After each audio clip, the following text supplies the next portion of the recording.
Hey, okay, back with Royal Electric. We're gonna go over ballast and fluorescent lights. These are not good. They were good when to save energy and instead of incandescent lighting, but now that we have LED lights, we just don't need these anymore. These are no longer the most efficient. And also, these ballasts are very expensive to replace. They burn out maybe after a few years, 5 to 10 years, what have you. Same thing with these light bulbs.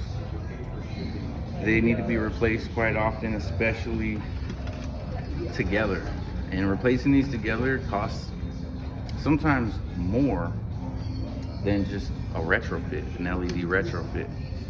So the LED retrofit can be more cost effective as well as look better and last longer. And you don't have to deal with light bulbs.